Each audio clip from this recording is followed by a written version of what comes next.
Y bueno, hoy es un día la verdad que muy importante, muy interesante para nosotros, para todos, para las mujeres, porque me gusta decirlo en mayúscula, porque se va a celebrar un encuentro, la verdad, un coloquio muy interesante sobre la mujer, tanto en África como en Canarias, en este caso pues en Tenerife.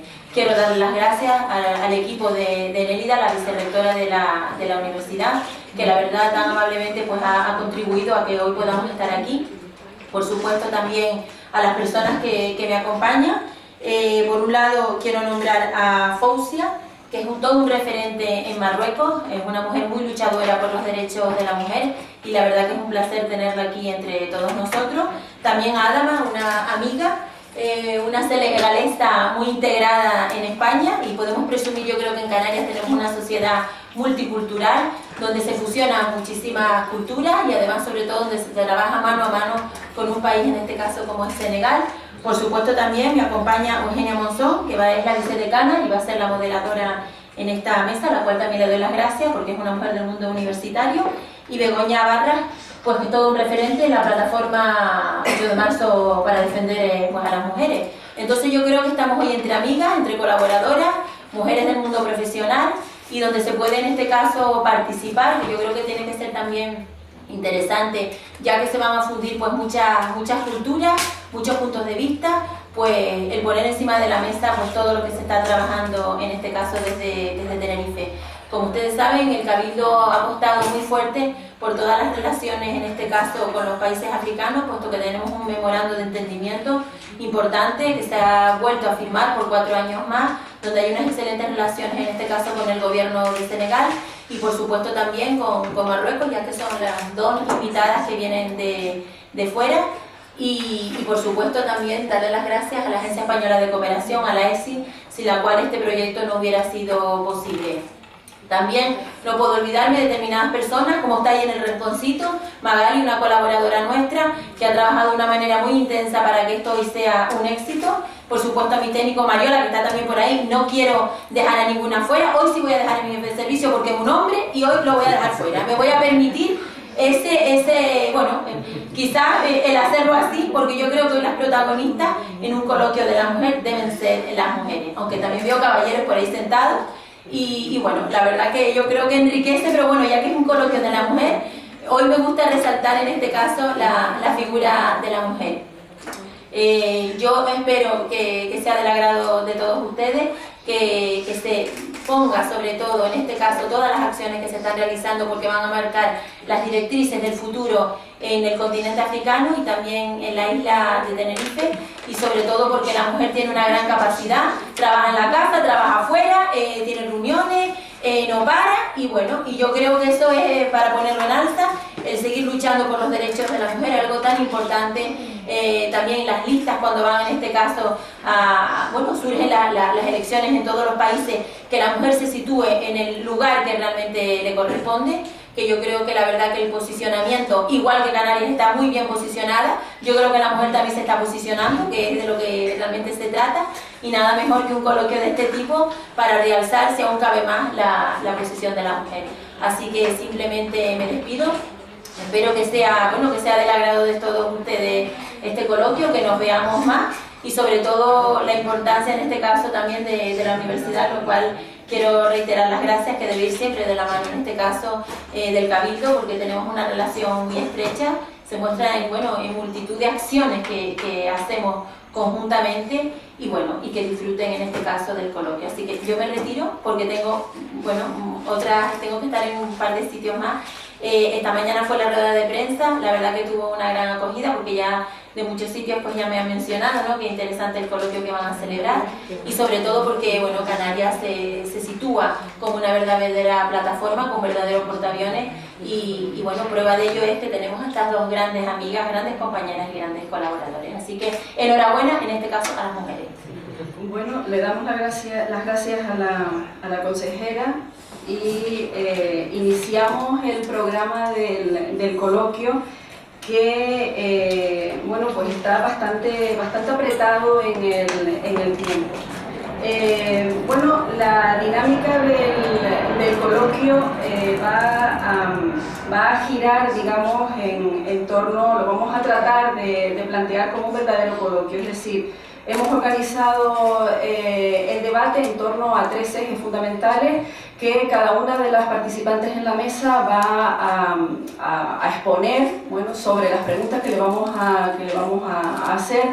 Un tiempo reducido de exposición, tendrán como 6 minutos de exposición en cada uno de los temas que vamos a plantear, en cada uno de los bloques de preguntas que vamos a plantear, para luego tener tiempo para el coloquio posterior, ¿no? Ya que se trata de un coloquio, pues dar la palabra a las personas que han asistido a esta sesión y podamos realmente interactuar con nuestras invitadas. Bueno, paso a hacer una breve presentación de cada una de ellas. En primer lugar, a mi derecha está Fausia Arzuli. Ella es presidenta de la Federación de la Liga Democrática de los Derechos de las Mujeres de Marruecos, fundada en el 93. Es un movimiento social feminista que reúne a diferentes grupos de mujeres que defienden los valores de la igualdad, los derechos humanos, la justicia social, la solidaridad y la democracia. Es un movimiento que defiende, por tanto, los valores feministas y es abierto a la ciudadanía. Entre las acciones más destacadas que han llevado a cabo es la lucha emprendida en torno a la reforma de la justicia en Marruecos para garantizar la igualdad en la nueva Constitución. Y una de las iniciativas que más éxito ha tenido es puesta en marcha por la Federación, es la denominada Caravana por la Igualdad, que ha recorrido distintos pueblos, regiones y barrios del país para crear conciencia de la importancia de unir los esfuerzos de los hombres, mujeres, niños y niñas para una sociedad más justa, con respeto hacia los demás. En definitiva, reflejar un modelo de sociedad que muestran otros tipos posibles de relaciones entre hombres y mujeres se pueden dar. En el extremo de la mesa tenemos a Dama Boiro. Ella es mediadora intercultural, fundadora y presidenta de la asociación Joker Endam, con sede en Barcelona.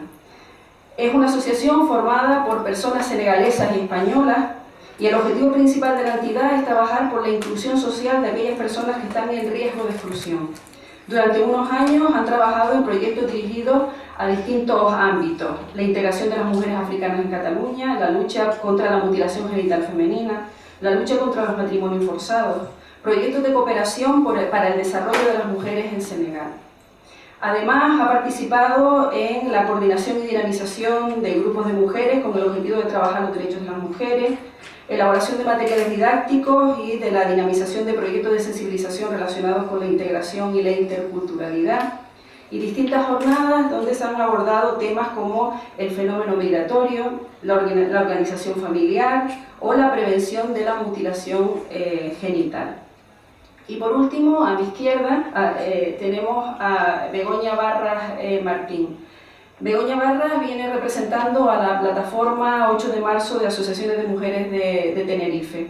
Ella es integrante de la plataforma desde su constitución en el año 96 hasta la actualidad. Asimismo, es representante de las asociaciones de mujeres en el Consejo Insular de la Mujer del Cabildo de Tenerife, en el Consejo General de Servicios Sociales de Canarias, y además fue integrante del Consejo Rector del Instituto Canario de Igualdad en el periodo de 1997 al 99. La plataforma 8 de marzo, a la cual representa Begoña, aglutina al movimiento feminista de Canarias, a las asociaciones de mujeres de Tenerife concretamente, y bueno, pues es una plataforma que se ha creado para la defensa de los derechos de las mujeres en torno, bueno, pues a fechas concretas, como puede ser el 8 de marzo, de ahí su nombre, pero que también, bueno, pues ha permanecido y ha desarrollado y sigue desarrollando su actividad a lo largo del año, bueno, pues llevando a cabo diversas campañas, diversas acciones como digo, en defensa de los derechos de las mujeres y de la igualdad.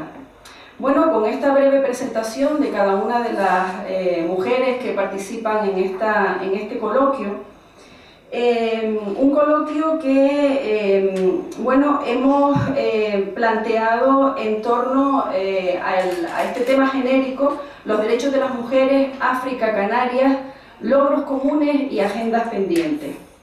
Bueno, probablemente hablar de los derechos de las mujeres, hablar de la historia de los derechos de las mujeres, de la conquista de los derechos de las mujeres, porque los derechos que hoy disfrutamos las mujeres en los distintos espacios, en el mundo en general, son derechos que se han conquistado, son derechos que no nos han dado, sino que hemos tenido que llevar a cabo diversas luchas que han estado protagonizadas por miles de mujeres, de las cuales, bueno, pues tenemos a lo largo de la historia algunas referencias, ¿no? Tenemos algunas protagonistas que han abanderado estas luchas, pero detrás de ellas, evidentemente, hay una multitud de mujeres anónimas. Probablemente el episodio que hoy nos reúne, pues es el más reciente, ¿no?, de los derechos, de la lucha por los derechos de las mujeres, o la conquista de los derechos de las mujeres. Tiene que ver con la Declaración de los Derechos Humanos en el 1948, que supuso el reconocimiento de la universalización y la creación de los derechos de las personas. La declaración constituye uno de los primeros instrumentos jurídicos de carácter internacional que recogen de una manera clara y rotunda la igualdad entre los seres humanos, sin que pueda ser considerado el sexo un motivo de discriminación. Sin embargo, esto lo recoge la ley, esto lo recoge en el papel. Otra cosa es la aplicación de esos derechos, donde bueno, pues hemos asistido a lo largo de este tiempo, desde la creación de la Declaración de los Derechos Humanos, cómo la aplicación efectiva de estos derechos no se realiza de manera igualitaria para hombres y para mujeres. De ahí que el movimiento feminista, una de las reivindicaciones más claras del movimiento feminista ha sido la reivindicación de los derechos humanos de las mujeres como un elemento clave dentro de las demandas colectivas del movimiento, así como el reconocimiento de la necesidad de aplicar medidas específicas que garanticen el desarrollo y la aplicación real de esos derechos. En definitiva, las exigencias se centran en reclamar que las mujeres sean reconocidas por sí mismas y sus propias historias como sujetos con derechos.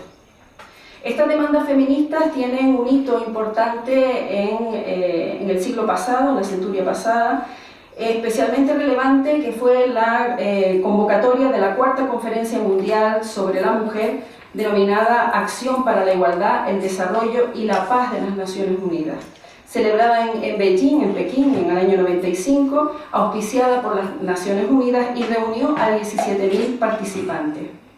El documento oficial nacido de esta cuarta conferencia, adoptado por 189 Estados miembros de la ONU, se denominó Plataforma de Acción para la Igualdad, el Desarrollo y la Paz, conocida como Plataforma de Acción de Beijing, en la que uno de sus programas establece como principio fundamental que los derechos humanos de las mujeres y de las niñas son una parte inalienable, integrante e indivisible de los derechos humanos universales. La conferencia de Pekín lo que pone de relieve, lo que resalta, es que la Declaración de los Derechos Humanos no reconocía muchos de los derechos de las mujeres como derechos humanos. La conferencia de Beijing supuso también otro hito, y fue lograr el consenso alcanzado entre los gobiernos que bueno, pues hasta esos momentos no tenían estrategias claras de cómo lograr la igualdad. A partir de este momento, bueno, pues pasa a ser una prioridad para los Estados buscar esas estrategias para lograr la igualdad entre hombres y mujeres. Una serie de medidas, una serie de temas fueron planteados en esa plataforma, fueron planteados en la conferencia de Beijing, y comprometían la palabra y la acción de los estados que habían firmado esa declaración.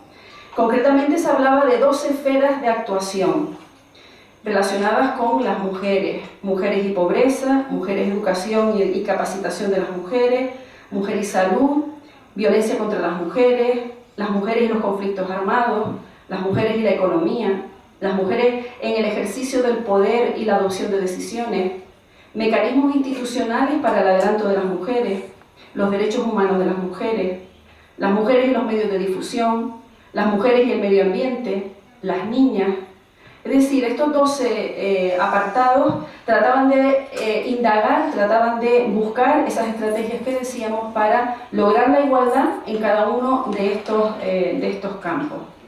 Bueno, la conferencia de Beijing fue en el 95, como decíamos, y tras esa conferencia hay una revisión, hubo revisiones posteriores, lo que se ha llamado Beijing más 5, Beijing más 10, Beijing más 15. Bueno, esas revisiones lo que ponen sobre la mesa es que efectivamente todos esos planteamientos y todos esos acuerdos que implicaban a los países miembros de la ONU que firmaron ese acuerdo, bueno, pues se pusieron a la tarea, pero hay que revisar si se han conseguido, si esos logros se han conseguido, y las deficiencias y detectar las deficiencias para solucionarlas, ¿no? Bueno, evidentemente la reiteración de los Beijing 5, 10, 15, 20 dentro de poco, bueno, pues pone sobre la mesa que efectivamente todavía esa plataforma o esos planteamientos de la plataforma no han llegado a su conclusión. Bueno, probablemente el encuentro que hoy vamos a desarrollar, este coloquio, mesa redonda coloquio, con estas compañeras, es decir, este coloquio Canarias-África, es también poner sobre la mesa la necesidad de que los feminismos se interrelacionen, la necesidad de que los feminismos sean transnacionales, que haya un intercambio, que haya una relación, porque las experiencias de los feminismos nos pueden servir en encuentros de este tipo, ¿no? Porque nos ayudarán a comprender realidades diversas y complejas que envuelven a las mujeres de espacios geográficos tan cercanos como los nuestros, pero de culturas distintas. Bueno, en este marco de los derechos humanos, que es donde queríamos plantear el coloquio, les decía antes que vamos a hacerlo sobre 3 grandes ejes que tienen que ver con los derechos de las mujeres. 3 grandes ejes sobre los que vamos a realizar una serie de preguntas y vamos a dar un turno de intervención a cada una de nuestras invitadas para responder a esos grandes ítems que vamos a plantear. El primero de ellos tiene que ver con los derechos sociales. Entendiendo por derechos sociales, de los que vamos a tratar en este coloquio, la violencia contra las mujeres, la educación y el empleo. La pregunta es la siguiente: ¿cuáles se reflejan como conseguidos en la legislación vigente de los países respectivos y cuáles están pendientes en la agenda de reivindicaciones? Merci Madame la Présidente, je remercie le Conseil régional pour l'invitation.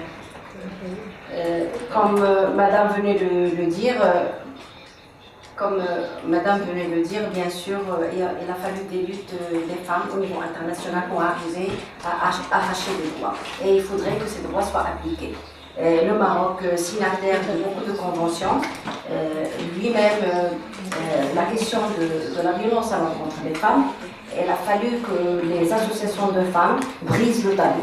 Ce sont les associations de femmes, au premier temps, qui ont créé les centres d'écoute d'orientation des femmes victimes de violences et qui ont mené des campagnes pour briser le tabou des violences à l'encontre des femmes. Il a fallu d'abord s'attaquer à la loi, puisque la loi aussi était discriminatoire et la loi aussi légitimait la discrimination. Donc après les conventions, la ratification de la CEDAW et aussi après la ratification des recommandations de Becca, et en 1998, avec le gouvernement d'alternance, avec une ouverture de l'espace public et plus de liberté pour les associations de femmes d'agir. Et le gouvernement, en 2002, a fait une stratégie nationale de lutte contre la violence à l'encontre des femmes. Et en 2000, c'était pour la première fois, il y avait une campagne contre la violence à l'encontre des femmes. Il y avait un plan d'action pour intégrer les femmes au développement, où il y avait 4 axes. L'axe de lutte contre la violence, renforcement des capacités juridiques des femmes et les droits économiques et sociaux des femmes. Et pour la première fois, le Maroc s'est divisé en 2 pôles. un pour les droits des femmes et un contre les droits des femmes et contre la démocratie, pour la première fois. Mais on a gagné la bataille. Il y avait deux marches, deux grandes marches. Une à Casablanca pour les droits des femmes et pour la modernité, pour la démocratie. Une autre celle de Rabat, c'était pour la démocratie, et l'autre à Casablanca, c'était des conservateurs, des islamistes, et c'était contre la démocratie, contre les droits des femmes. Et en 2002, il y avait cette stratégie de lutte nationale contre les droits, contre les violences. Et après, en 2005, un plan d'action pour mettre en application, un plan opérationnel pour mettre en application la stratégie. Donc la constitution des cellules d'accueil des femmes victimes de violences dans les tribunaux et dans les hôpitaux, et aussi une reconnaissance de la société civile. Et après, donc il y avait en 2004 l'amendement du code pénal qui a introduit la violence de genre et qui a renforcé les peines quand il s'agit de violence à l'encontre des femmes. Et en même temps, l'égalité, le changement du code du travail et l'introduction de l'égalité entre hommes et femmes dans le code du travail avec le congé de maternité et tout ça, et aussi la pénalisation de la discrimination au niveau du code du travail, chose qui n'existait pas auparavant, et aussi la pénalisation de l'harcèlement sexuel. Aussi, ça n'existait pas, mais pour l'application, on va parler des problèmes. Et concernant, donc il y avait des campagnes, jusqu'à maintenant 11 campagnes contre la violence à l'encontre des femmes, mais ça reste que c'est surtout les associations de femmes qui font le plus grand boulot, c'est fait par les associations de femmes, et les centres d'hébergement, c'est les associations de femmes. Et aussi dans le code pénal, vous avez entendu parler de la petite fille Amina Filali. Elle a fait tout un scandale parce que les filles étaient mariées à leur violeur. Au niveau de la loi, on laissait, le viol était condamné, mais on ouvrait une brèche pour permettre l'impunité, et ce qui fait la famille qui craint le scandale, le mari la fille. Ce qui a fait Amina Filali qui s'est suicidée, donc des sit-ins dans tout le Maroc, et on est arrivé à amender, à changer cette loi. Donc on a gagné cette bataille, et on continue pour qu'il y ait une loi cadre comme l'Espagne contre la violence à l'encontre des femmes.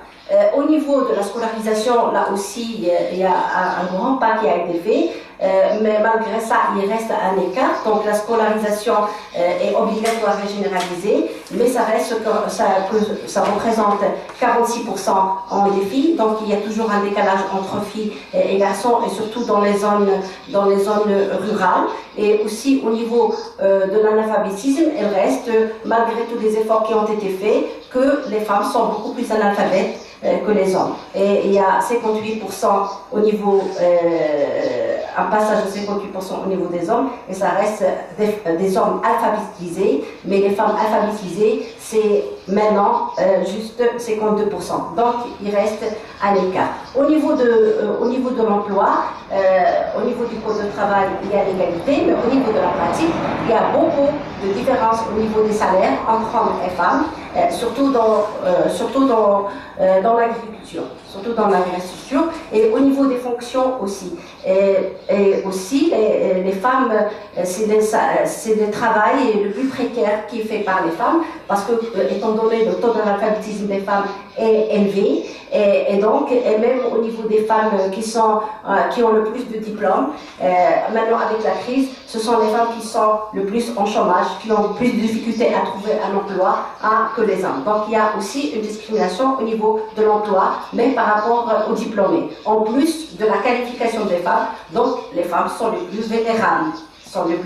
Elles sont beaucoup plus dans le travail informel. Ce que nous faisons, nous, en tant que fédération, on sort des rapports à chaque fois sur la situation. Il y a toute une plateforme revendicative, et on a fait un plaidoyer auprès de 7 partis politiques et 2 syndicats pour changer les choses, et on révise maintenant les programmes des partis politiques pour suivre de près leur contribution concernant les droits sociaux et économiques des femmes. On est arrivé à avoir cette partie politique de droite et de gauche, et c'est ça l'autonomie. Donc l'autonomie, c'est quelque chose d'extraordinaire pour faire avancer les droits des femmes, et on a fait un lobby au niveau du Parlement, des femmes au niveau du Parlement, et un lobby au niveau aussi des médias. Donc il y a toute une campagne, surtout pour que le vote des femmes ne soit plus quantitatif, qu'il soit qualitatif. Que les femmes ont la force de faire changer les choses, mais ils doivent être conscientes de leur intérêt et de ne voter que pour les partis qui ont dans leur programme défendre les droits des femmes. Donc entre l'obligation, l'engagement et le respect de l'engagement, il y a tout un exercice à faire. Donc nous sommes aujourd'hui, depuis 2007, on mène cet exercice. Ce qui fait, là aussi, pour la question de l'égalité, c'était un moment de sensibiliser les partis politiques, de les engager, et pour changer la Constitution et pour accepter l'égalité entre hommes et femmes qui soit dans la Constitution, et aussi la parité et la lutte contre les discriminations. Je reviendrai en détail. Bueno, ante todo agradecerles por la invitación. Y yo cuando se habla de los derechos de las mujeres en África, o bueno, en este caso en Senegal, ¿no? Me gusta un poco porque derechos, bueno, desde que incluyeron las mujeres dentro de los derechos humanos, pues bueno, hay muchas leyes escritas y que realmente pues allí de alguna manera deja muy claro de que los hombres y las mujeres somos iguales, ¿no? De alguna manera. Pero bueno, a la hora de aplicarlo es totalmente otra historia, ¿no? Y yo cuando hablo de los derechos de las mujeres en Senegal, un poco intento separar a la hora de aplicarlas, las que llegan a las mujeres que de alguna manera viven en las ciudades y que ya llevan mucho tiempo pues reivindicando y luchando e intentando conseguir los derechos estos. Y los derechos de las mujeres, o sea, a la hora de aplicarlo, de las mujeres que viven en las zonas rurales, es donde realmente pues es muy difícil, bueno, cuando se aplica es muy difícil realmente que lleguen, ¿no? Y bueno, y en esto que muchas veces pues las mujeres se ven también los derechos de las mujeres en África o en Senegal en este caso, muchas veces se ven ignoradas por las tradiciones y las culturas, ¿no? Y bueno, y las mujeres que eso necesitan más que se apliquen. Y luego vemos como los derechos estos son vulnerados por lo que son las mutilaciones, matrimonios forzados, las violaciones, el no acceso a la educación, la prostitución, o bueno, para no citar más, pues me quedo en lo que es la falta de empleo, ¿no? Un poco hablaré de la mutilación genital femenina, que es una práctica que se lleva a cabo en 28 países y mayoritariamente en la África negra, ¿no? Y realmente es una violencia que vulnera los derechos de las mujeres. Y luego, por ejemplo, después de tantos años luchando para que se erradique esta práctica, el gobierno acabó prohibiendo y penalizando esta práctica en el año 1997. Pero lo que pasa, bueno, se investiga, ¿no?, de dónde viene, pero como tampoco les interesa mucho, tampoco se invierte en poder saber exactamente de dónde viene para poder acabar de erradicarla más, ¿no? Y luego es una práctica que es tan dura que la acaban practicando las mismas mujeres. Y bueno, y todo esto de alguna manera es para acabar controlando la sexualidad de la mujer y comparándola con la circuncisión de los chicos, que es una práctica donde solo se corta una piel y que lo hacen más con el objetivo de alguna manera de mejorar la salud, ¿no? Y luego realmente podemos decir que no se ha acabado y ojalá que se acabe pronto, pero en los países donde se practica existen realmente organizaciones, pero sobre todo lideradas por mujeres que luchan diariamente y no se ha acabado porque se sigue incluso en los países donde está prohibido, ¿no? Pero bueno, está ahí. Y se complica por un factor, unos factores que, por ejemplo, la falta de información de las consecuencias, porque muchísimas veces pues la gente, incluso personas de aquí, ¿no? Que cada vez la gente sabe más, pero nos habíamos encontrado de que, bueno, la mutilación, y de alguna manera el nombre ya dice que es una práctica muy dura, pero realmente si se explican las consecuencias, la gente acaba entendiendo de qué tipo de práctica es. Lo que pasa es difícil pues, poder explicar las consecuencias. Y luego la poca implicación de los gobiernos, porque en los gobiernos donde se ha llegado a prohibir es porque realmente las asociaciones de las mujeres han estado atrás y hay gobiernos que, por ejemplo, como el de Gambia, que no hay maneras de que acaben prohibiendo esta práctica. Y es una asignatura pendiente en la agenda de las organizaciones que luchan por los derechos de las mujeres en África. Y luego, por lo que es la educación en Senegal, la Constitución dice que los hombres y las mujeres tienen el mismo derecho de recibir la misma educación, ¿no?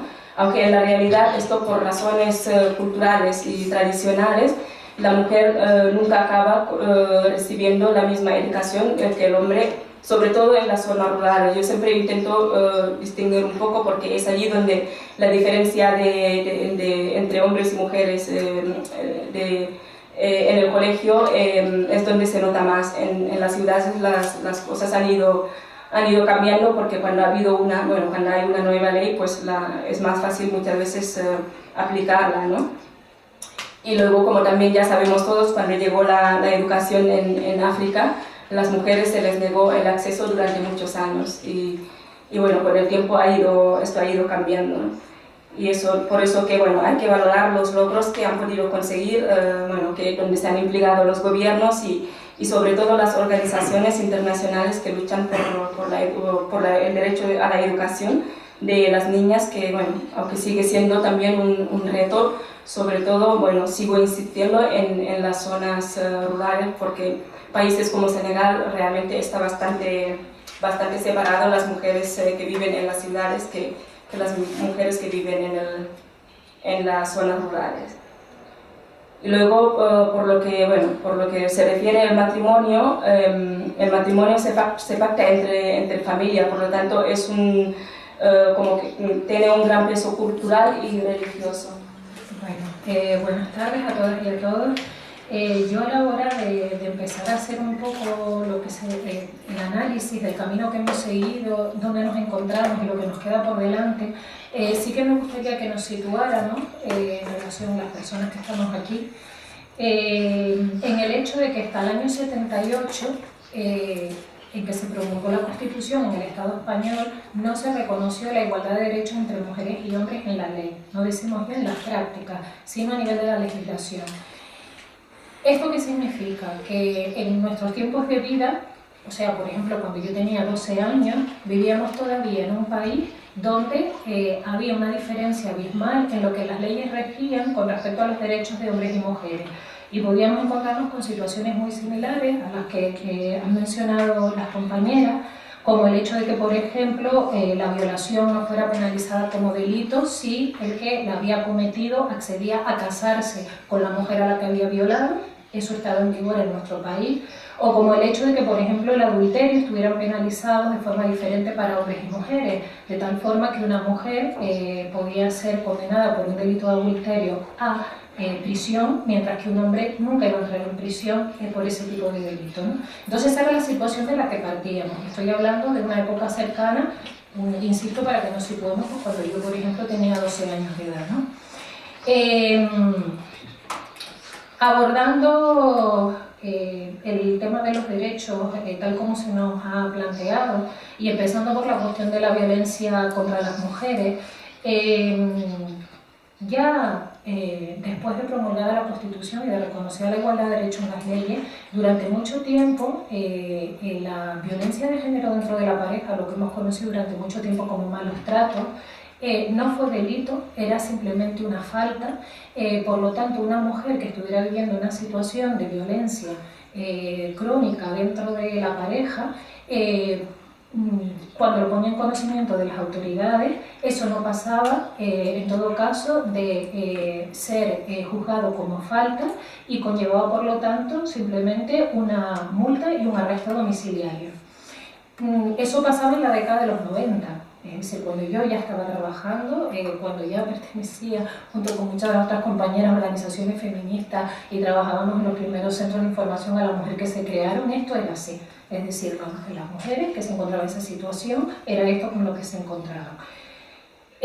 Los principales avances en los cambios que se fueron consiguiendo con respecto al tema, porque vendría la conquista previa de otros derechos que entran en otros bloques, ¿vale? Pero con respecto al tema de la violencia hacia las mujeres, los avances fundamentales se producirían en la década del 2000, ¿no? Fue en el año 2004 cuando se promulgó lo que conocemos como Ley Orgánica de Medidas de Protección Integral contra la Violencia de Género, con sus avances y con sus limitaciones. Avances: que la violencia de género pasara a ser reconocida como tal, que se regulara por ley un amplio conjunto de medidas que tenían que ver no solo con aspectos penales o con tutela judicial, como la creación de los juzgados de violencia de género, la asistencia social integral, la asistencia jurídica gratuita a mujeres en situación de violencia de género, no solo en esos aspectos, sino también un avance en cuanto a que se reconocieran las medidas a llevar a cabo en el ámbito educativo, en el ámbito sanitario, con respecto a la publicidad de los medios de comunicación. Es decir, se estaba haciendo una consideración de la intervención en materia de violencia de género, tanto desde el punto de vista de la intervención y los recursos que debían existir, como desde el punto de vista de la prevención. Ahora bien, limitaciones fundamentales de la ley de manera muy sintética.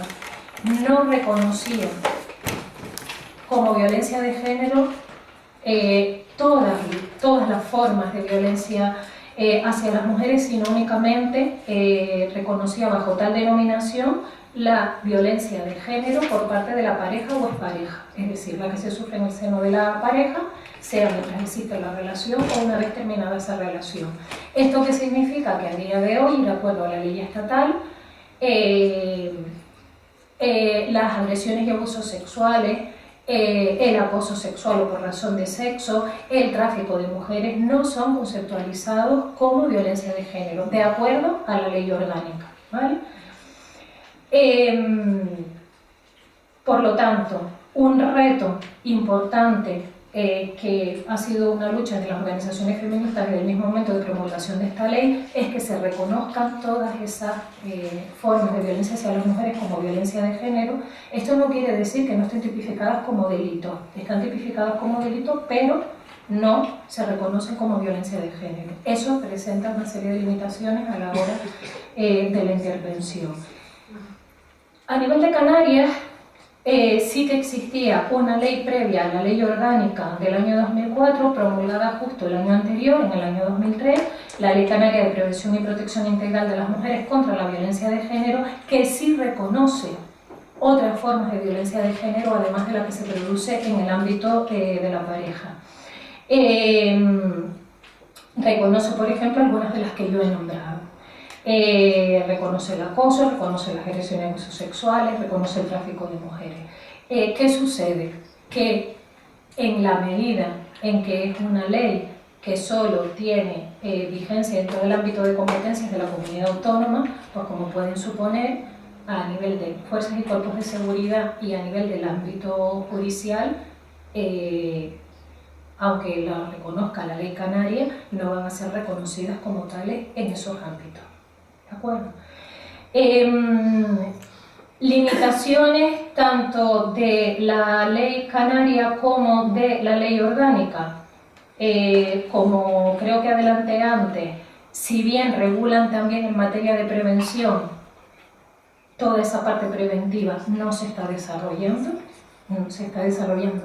mínimamente, porque no se dedican los recursos suficientes y porque no se hace una prevención integral que entendemos que debería ser desde el ámbito educativo, sociocomunitario, sanitario, etc. Entonces esa parte está legislada, pero es como si no existiera en la práctica. Y otra limitación muy importante es que no se destinan los presupuestos necesarios y suficientes para que se recojan todas las medidas contempladas en la ley. Este aspecto de los presupuestos va a afectar también a lo que son los recursos de intervención, no ya solo a la prevención, que como decía antes es prácticamente inexistente, sino también en todo lo que es la intervención especializada, es decir, los recursos se ven muy mermados por el hecho de que no hay financiación suficiente y además existe, como en el resto de recursos en el ámbito social, a ver qué expresión utilizo, no hay una estabilidad en esos recursos, ¿de acuerdo? De tal forma que según los presupuestos de cada año, pues nos vamos a encontrar con que haya más o menos recursos, estén más o menos dotados o estén vigentes durante todo el año o no lo estén. Eso de forma muy resumida. Decir también que durante mucho tiempo existieron carencias importantes con respecto a cómo se aplicaban las medidas reconocidas en la Ley Orgánica de Violencia de Género con respecto a las mujeres extranjeras. Fue algo en lo que se tuvo que luchar de forma activa y se ha obtenido un cierto avance en esta materia, un avance importante, si bien no completo. Un avance importante en el sentido de que muchas mujeres que llevaban anteriormente a que se llevaran esas modificaciones, muchas mujeres extranjeras que ante la denuncia de una situación de violencia de género emprendían una separación o un divorcio por el hecho de podían ver detraídos sus derechos en la medida en que disolviendo el matrimonio pues no perdían su permiso de residencia, trabajo, etc.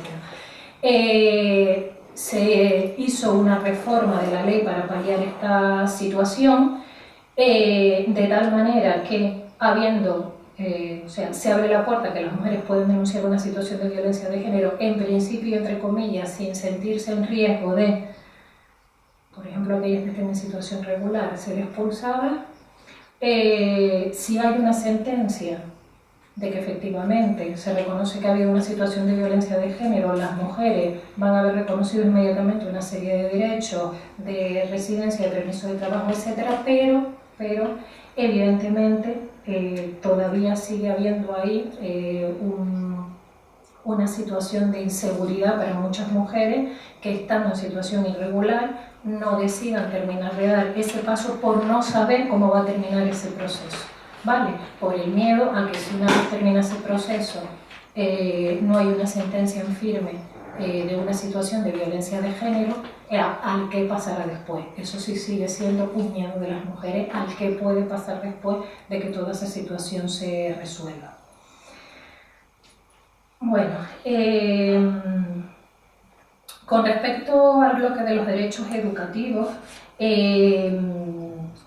hubo un primer avance importante en España cuando se promulgó la Ley General de Educación en 1970, porque esta ley supuso un proceso de democratización de la enseñanza. Si recuerdan, se estableció la enseñanza obligatoria hasta los 14 años de edad y se eliminó la segregación por sexo que existía hasta ese momento, porque previo a la ley del año 70 había una segregación por sexo tanto en los espacios, es decir, espacios educativos diferenciados para niños y niñas, como en los currículum educativos. Esto con la ley del 70 desaparece y por eso supone un acceso masivo de las mujeres a la educación, ¿no? Porque probablemente nos afectó a todas las mujeres que estamos hoy aquí. Y supone esa incorporación masiva de las mujeres a la enseñanza, excepto en el nivel universitario, que todavía siguió siendo minoritaria durante cierto tiempo hasta avances posteriores, ¿no? Otro hito importante con respecto a los derechos educativos fue la promulgación en el año 1990 de la ley de la LOCSE, la Ley Orgánica General del Sistema Educativo, ¿Por qué? Básicamente de forma muy sintética, porque reconoció la necesidad de incorporar transversalmente en el currículum, en el diseño curricular, el tratamiento de la igualdad entre mujeres y hombres y, entre otras muchas cuestiones, la educación afectivo-sexual. Entonces abrió un periodo muy fructífero en el cual se llevaron a cabo pues, experiencias educativas muy interesantes que supusieron avances importantes, pero que luego a lo largo de los años veríamos cómo irían decayendo. Por un lado, porque dejaron de existir los presupuestos suficientes, segundo, porque dejó de existir la voluntad política y tercero, porque empezaron a realizarse una serie de contrarreformas de esta ley que fueron mermando las posibilidades de la comunidad educativa de seguir la progresión que se había empezado, ¿no? También en aquel momento hubo otra reforma con la LOCSE, otra cuestión importante que sería de importancia para las mujeres de manera indirecta, que fue que a través de la LOCSE se contemplaron los dos ciclos de educación infantil, se contemplaron el de 0 a 3 años y el de 3 a 6, aunque solo se desarrollaría la educación infantil en el segundo ciclo de 3 a 6 años, ¿vale? Que se universalizó. El primer ciclo de educación infantil que reconoció esta ley, que era el que iba de 0 a 3, no hemos conocido que se desarrolle, ¿vale? Y luego, bueno, como les dije, después de la LOCSE vendrían otras contrarreformas que irían mermando ese avance que se había producido.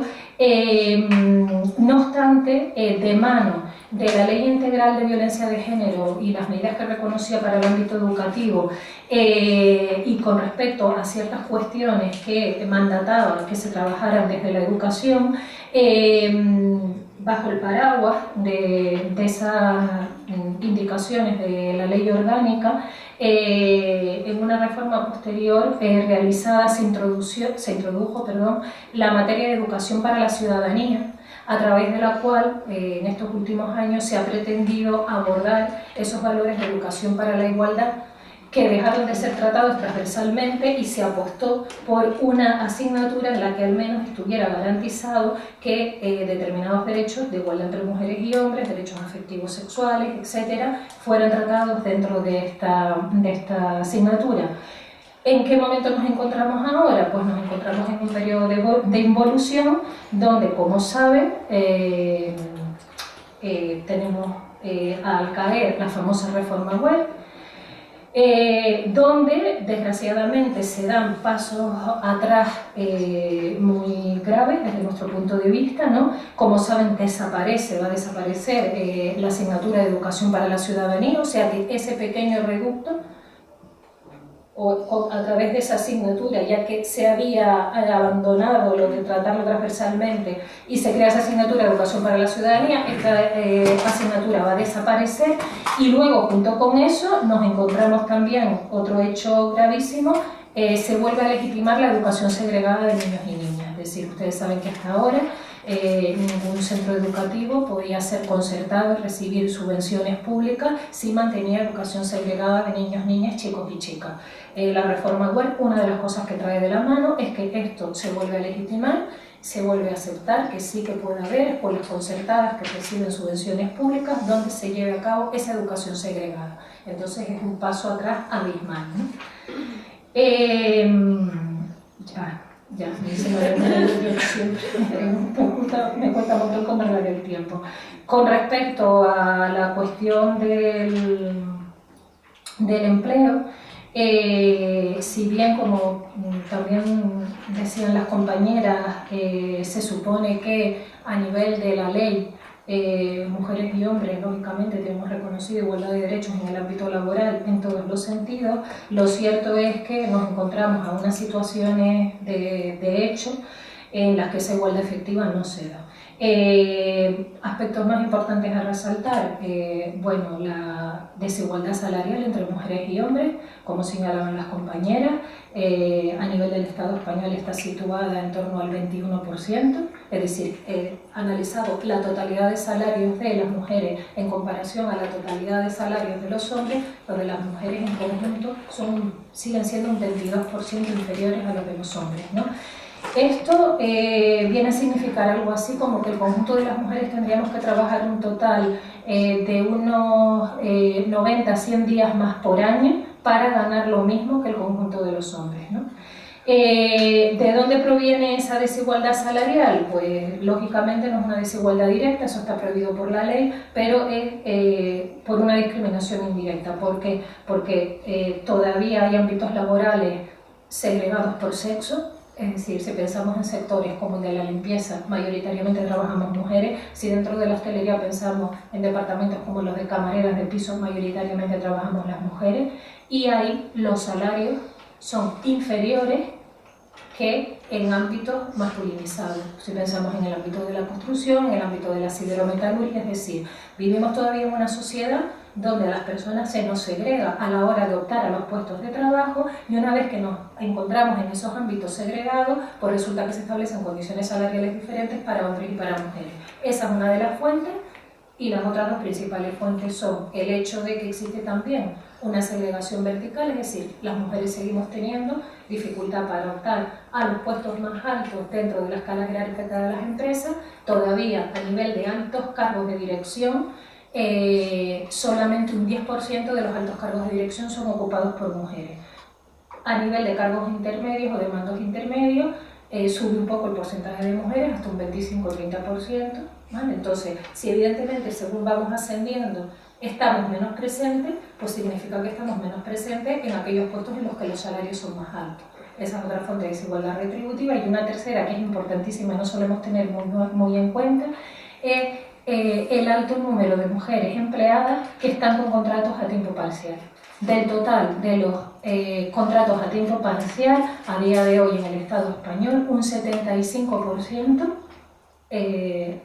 son contratos hechos a mujeres, ¿vale? Lógicamente, con un contrato a media jornada o a menos de jornada completa, sea que me lo hacen a 20, a 30 o a 10 horas, voy a ganar menos, y es otra fuente de desigualdad retributiva, ¿no? Avances que, sí, ya termino. Avances pretendieron venir de la Ley Orgánica de Igualdad que se promulgó en el año 2007 y que fue seguida de una Ley Canaria de Igualdad en el año 2010, y que uno de los ámbitos importantes que regulaba era el ámbito laboral, y que para el ámbito laboral reconocía una serie de medidas a ejecutar para eliminar pues estas desigualdades que yo estaba mencionando como importantes, junto también con la del acoso hacia las mujeres en el ámbito laboral. ¿Qué ha sucedido? Que una vez promulgadas ambas leyes, tanto a nivel estatal como a nivel canario, los presupuestos para ejecutarlas pues han sido inexistentes. Han sido inexistentes y además han venido acompañados de una reforma laboral salvaje que ha eliminado las posibilidades de negociación colectiva y por lo tanto ha eliminado las posibilidades de llevar a ejecución estas medidas que se contemplaban, porque la inmensa mayoría de ellas venían de la mano de la negociación colectiva. Bueno, son muchos los temas que engloban cada uno de estos apartados que hemos propuesto, pero bueno, continuamos con el segundo bloque, que hace referencia a los derechos civiles. La pregunta sigue siendo la misma, ¿no? Es decir, cuáles son los derechos que están conseguidos en la ley, que aparecen en la ley, y cuáles son los que todavía están en las agendas de reivindicación. El segundo bloque, como decía, se refiere a los derechos civiles, concretamente matrimonio, separación, divorcio, custodia de hijos e hijas. Donc, comme je disais tout à l'heure, qu'il a fallu faire un grand combat pour reconnaître les droits des femmes. Les femmes étaient considérées mineures à vie. Donc il a fallu se battre avec, en 1993 avec 1 million de signatures et en 2000 avec 2 grandes marches. Et on a continué la bataille jusqu'en 2004 où la loi a été totalement changée. Totalement changée parce que la loi marocaine, c'était le code de statut personnel. Ça ne s'appelait pas le code civil. On n'a pas de code civil puisque ce code a été inspiré de la charia, une certaine interprétation de l'islam et qui était basée sur l'obéissance en contrepartie de l'entretien de la femme. Donc il a fallu s'attaquer à cette règle, l'abroger, la détruire pour avoir l'égalité. On s'est focalisé en tant que féministe sur ça pour contredire que c'est un postulat imaginaire et qu'il faut le briser. Et on a réussi, pour la première fois en 2004, il y a un code qui a introduit le principe de l'égalité. Au niveau du mariage, les femmes peuvent conclure leur mariage toutes seules, sans tuteur. Avant, ils avaient besoin d'un tuteur. Ils ne peuvent pas conclure leur mariage toutes seules. Bien sûr, et c'est à elles de décider. Donc le choix du mari. Il y a aussi l'égalité. Donc l'égalité au niveau du mariage, pour conclure le mariage, pour choisir le mari, pour l'âge de mariage aussi 18 ans, et pour le divorce aussi. Avant, il n'était pas possible pour les femmes de divorcer. Les femmes étaient répudiées, mais ne pouvaient pas divorcer. Ils pouvaient attendre 20 ans, 15 ans sans être divorcés. Aujourd'hui, les femmes peuvent divorcer. S'il y a un problème, ils peuvent divorcer. Même s'il n'y a pas de problème, ils n'aiment plus l'homme, ils peuvent divorcer. Il y a une procédure de discorde. Il a fallu beaucoup pour arriver à ça. Je crois que maintenant le divorce est plus facile au Maroc que dans d'autres pays. Et pour la garde des enfants, les femmes et les hommes ont la garde des enfants jusqu'à l'âge de 7 ans. C'est la maman, c'est la femme qui a la garde de l'enfant. Mais à partir de 15 ans, les enfants choisissent avec qui ils veulent être, avec leur maman ou avec leur papa. Donc ça, c'est des points qui sont importants, qui ont introduit le principe de l'égalité. Le principe aussi de l'égalité sur la famille est sous la charge des 2 couples. La femme aussi est responsable de la famille. Donc il y a une co-responsabilité, une responsabilité partagée. Alors qu'auparavant, la responsabilité c'était uniquement à l'homme. Donc maintenant, il y a une co-responsabilité. Il y a encore des discriminations. Par exemple, la polygamie interdite, sauf exception. Donc, il y a une brèche qui était ouverte pour la polygamie. Il faut que la femme accepte. Si la femme n'accepte pas la polygamie, elle a le droit de divorcer.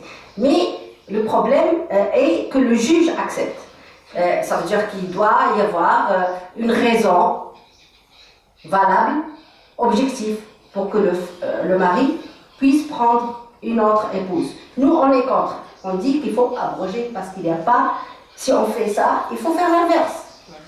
Il n'y a aucune raison. Mais jusqu'à maintenant, voilà, il n'y a aucune raison. S'il y a une raison objective pour l'homme, il doit y avoir une raison objective aussi pour la femme.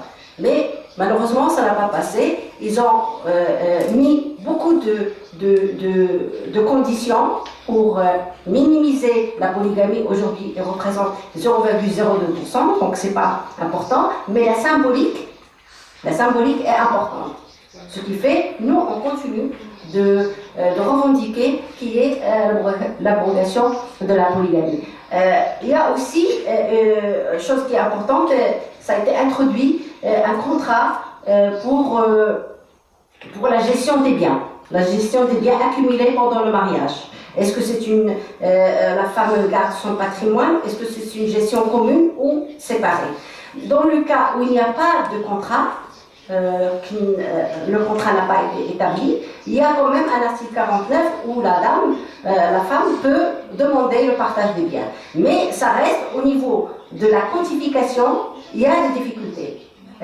Maintenant, surtout nous, après le changement du code, chaque année, on fait un rapport sur comment ça a été appliqué, pour voir qui sont les avancées, est-ce qu'il y a respect, est-ce qu'il y a violation, et on dénonce. Et dans 15 régions.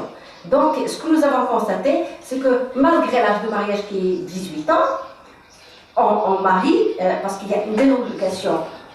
C'est lorsque la fille désire de se marier et que ses parents veulent la marier et que le juge voit qu'il doit faire une expertise sociale et le juge doit faire une expertise médicale et il doit aussi voir si ce n'est pas une contrainte. Mais là, c'est là où il y a le problème. C'est là quand on commence à faire des dérogations. Donc on a remarqué qu'on a, d'année en année, on a maintenant à peu près 11% de mariages de mineurs. C'est des mariages qui concernent en majorité, en 92%, des filles de 16 ans et plus. Et surtout dans le milieu rural, surtout dans les campagnes, où les filles Ce qui fait, nous on a dit qu'il faut interdire. Puisque maintenant, les gens trouvent toujours une excuse pour marier la fille. Une fille de 16 ans, elle doit être à l'école. Une fille de 17 ans doit être à l'école. Et là, ils nous répondent que dans les pays aussi avancés, au Canada, aux États-Unis, il y a toujours la dérogation. On peut marier les filles si les filles le veulent à 18 ans, à 16 ans. Mais là, c'est des exceptions. Lorsqu'on arrive à un taux de 11%, ça veut dire que ça ne va pas. Donc c'est pourquoi nous, on demande à ce qu'il y ait, il y a maintenant toute une campagne pour l'interdiction de moins de 18 ans, le mariage moins de 18 ans.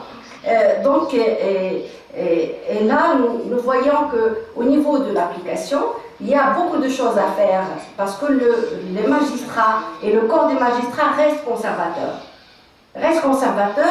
Et nous voyons qu'il y a beaucoup de difficultés aussi concernant la polygamie. Certains détournent la loi pour avoir la polygamie. Donc, ils font un mariage à la Fatiha. Donc, il prend une maîtresse après avoir fait un enfant. Il vient demander la reconnaissance de l'enfant. Et la reconnaissance de l'enfant passe par le mariage. Donc, une forme détournée pour la polygamie. C'est pourquoi on dit qu'il faut arrêter. Il faut arrêter ça.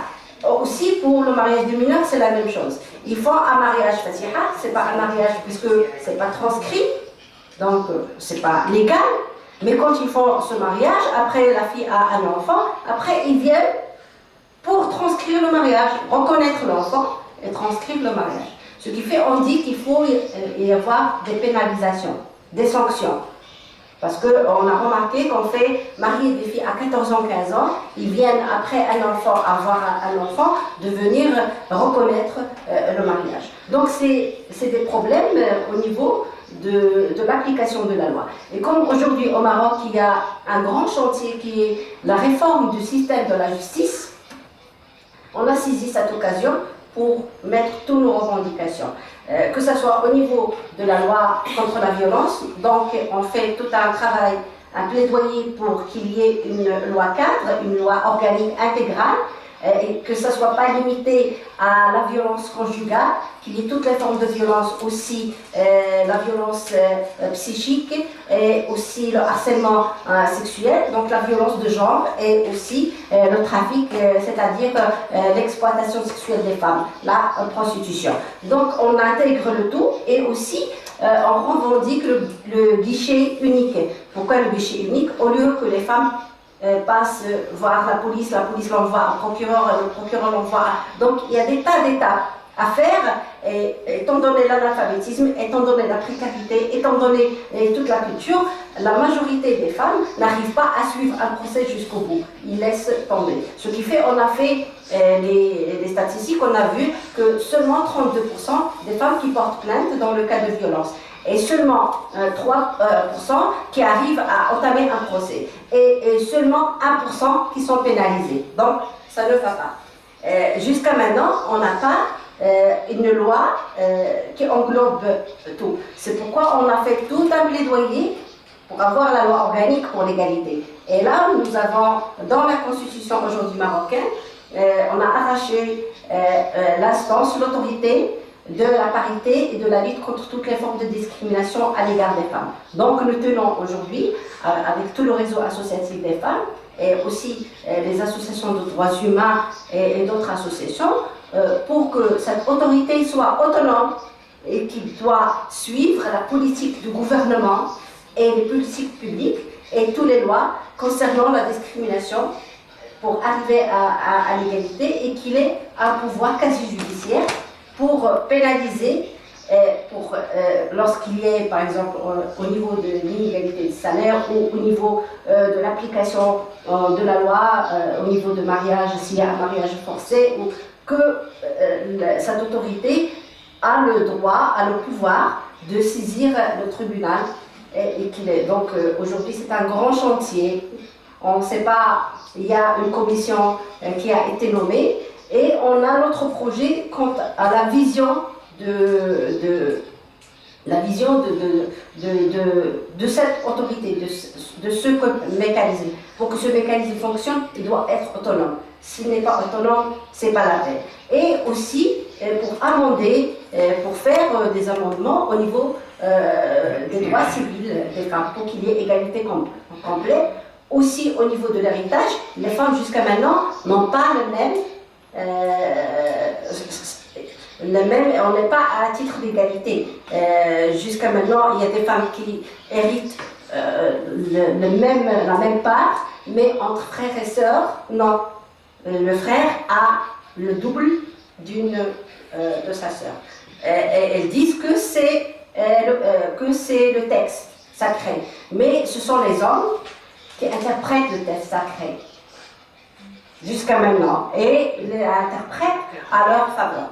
Et on leur dit, si les femmes avant ne travaillaient pas et étaient entretenues par les hommes, que ce soit son homme, son père ou son frère ou son cousin ou les gens de la tribu, aujourd'hui on ne vit plus dans des tribus et les femmes entretiennent les hommes. Donc il faudrait que ça change, qu'il y ait l'égalité. Donc il y a tout un plaidoyer à faire aussi pour ça. Certaines choses qui étaient considérées comme sacrées, l'ancien code du statut personnel était considéré comme sacré et on l'a désacralisé. Ce n'est plus sacré. Maintenant, les femmes peuvent conclure le mariage toutes seules. Alors qu'avant, c'était non, c'est les textes, c'était sacré. Donc là, on continue la lutte et je crois qu'on arrivera. Il n'y a aucune raison. Soit qu'on choisit qu'il y ait l'égalité et la démocratie. La démocratie n'est pas de sexe masculin. La démocratie n'est pas entre les hommes. La démocratie, c'est les femmes aussi qui constituent la moitié de la société. Et l'égalité pour nous est une valeur fondatrice de la démocratie. Donc, sans l'égalité, on ne peut pas parler de démocratie. On peut parler d'autre chose, mais pas de démocratie. No, nada, decía que el matrimonio en Senegal, aunque también esté en la Constitución, muchas veces se pacta entre la familia y tiene un gran peso cultural y religioso. Muchas veces el matrimonio civil pasa a ser secundario y muchas veces tampoco se acaba dando, ¿no? Y este hecho es un hecho que no favorece a las mujeres, porque lo que es el matrimonio cuando se pacta entre familia, pues allí se pacta verbalmente de que ni siquiera dicen que el hombre y la mujer tengan el mismo derecho, sino que la mujer tiene que obedecer el hombre, ¿no? En cambio, lo que es el matrimonio civil firmado, pues firmado un poco, pues de alguna manera da derechos a la mujer y si llega en caso de divorcio puede tener más derechos, ¿no? Luego aquí juegan mucho, sobre todo los influyentes religiosos o tradicionales que acaban utilizando la religión para poner en peligro los derechos de las mujeres. Por ejemplo, en el caso de la poligamia. En Senegal la poligamia no está prohibida y creo que nos faltan unos cuantos años de lucha para que nos la acaben prohibiendo, ¿no? Lo único que dicen que a la mujer le dan opción de decir, de poder firmar un papel diciendo que autoriza a su marido a casarse con otra mujer algún día o no. Y en el caso de autorizarlo, pues el marido tiene todo el derecho de casarse con una mujer o más. Y en el caso de no autorizarlo, pues sí que si el marido se casa con otra mujer, pues este marido puede tener problemas. Unos problemas, esto que tampoco que se acaba aplicando porque la mayoría de las mujeres no acaban denunciando aunque el marido se case con otra mujer, ¿no? Entonces estas opciones que dan, no. Y el anterior gobierno habían hablado de que prohibirían la poligamia, pero bueno, ahora tenemos un gobierno nuevo y no sé lo que pasará, que bueno, aún así pienso que aún no están tan maduros como para prohibir ahora mismo la poligamia, porque los religiosos tienen mucho peso en lo que es en el gobierno, en el gobierno. Y luego en la constitución de Senegal, que yo he buscado a ver si había cambios, pero no hay una frase que dice que la violación sexual dentro del matrimonio no se considera un delito. O sea, que la violación es un delito en general, pero dentro del matrimonio no es un delito. No se acaba de entender.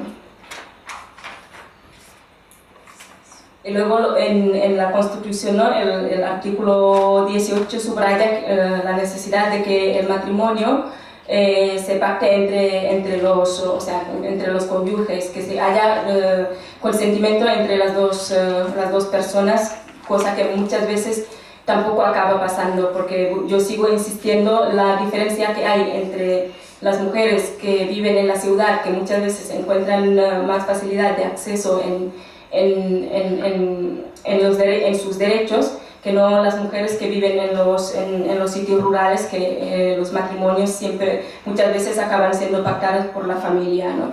Y luego también señala que el matrimonio forzado constituye una violación de la libertad individual y que la prohíbe, además de castigarla, y eso sí que bueno, lo tienen ahí estipulado por ley, ¿no?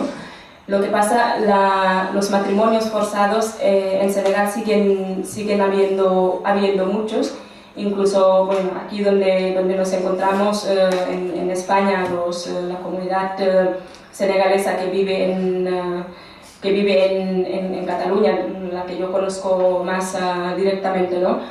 Siguen pues practicando el matrimonio forzado. Y luego esto en las zonas rurales, en las ciudades no, porque además Senegal, como tiene tantas diferencias étnicas, pues depende de la zona, puede haber mucha variación, ¿no?